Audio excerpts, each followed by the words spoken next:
सभी श्रोतागण भक्तगणों को राधे राधे। अधिक मास, जिसे लोध मास या पुरुषोत्तम मास भी कहते हैं, यह प्रति 3 वर्ष में आने वाला अधिक मास भगवान श्री हरि विष्णु और लक्ष्मी को अति प्रिय है। इस मास में भगवान विष्णु की आराधना की जाती है। इस पुरुषोत्तम मास का महात्म्य हम प्रतिदिन वाचन करेंगे, जिसे आप हमारे YouTube चैनल अद्भुत ज्ञान एवं भक्ति पर प्रतिदिन सुन सकते हैं। श्री गणेशाय नमः। अथ श्री पुरुषोत्तम मास अष्टदशो अध्याय। सूत जी कहने लगे, इस प्रकार उस ब्राह्मण के विलाप को सुनकर दसों दिशाओं में गर्जन करता हुआ अकाल मेघ आया और उस मेघ से पर्वतों को कंपायमान करता हुआ, तीक्ष्ण स्पर्श करता हुआ बड़े वेग से वायु चलने लगा और अत्यंत जोर से महा भयंकर बिजली चमकने लगी और मेघ शब्द से चारों दिशाएं पूरित हो गई। इस प्रकार 1 मास तक ऐसा जल वृष्टि हुई कि सारी पृथ्वी जल से मग्न हो गई। परंतु पुत्र शोक की अग्नि से तपे हुए उस ब्राह्मण को कुछ भी स्मरण न रहा, न उसने पानी पिया और न भोजन ही किया। पुत्र पुत्र इस प्रकार पुकारते हुए ही उसको सारा मास व्यतीत हो गया।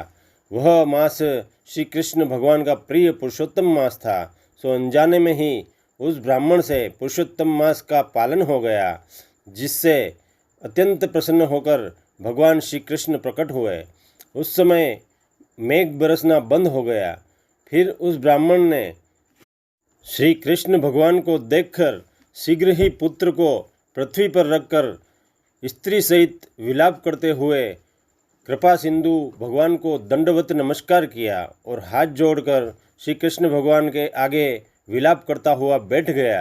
अनजाने में पुरुषोत्तम मास के पालन से प्रसन्न होकर भगवान अमृतवाणी से बोले, हे सुदेव, तुम धन्य हो और अत्यंत भाग्यवान हो। जो कुछ होने वाला है सो सुनो, मैं कहता हूँ। हे ब्राह्मण, तेरे इस पुत्र की आयु 12,000 वर्ष की होगी।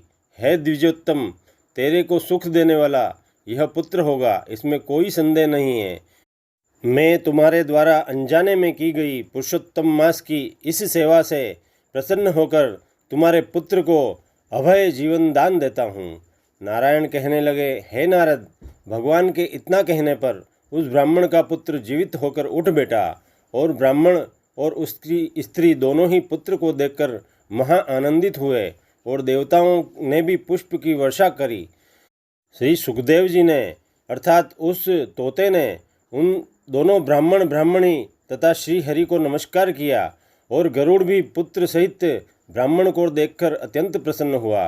तब ब्राह्मण आश्चर्ययुक्त होकर श्री हरि को नमस्कार कर हाथ जोड़ कर गदगद वाणी से संशय काटने के लिए आनंद सहित भगवान से पूछने लगा, हे भगवान, मेरे 4,000 वर्ष तक निरंतर महाकठिन तप करने पर भी आपने जो कठोर वचन मुझसे कहे थे कि मेरे 7 जन्मों में भी पुत्र का सुख नहीं है, उस वाक्य के उल्लंघन का हेतु और मरे हुए पुत्र को जीवित करने का कारण क्या है, सो आप मुझसे विस्तार से कहिए।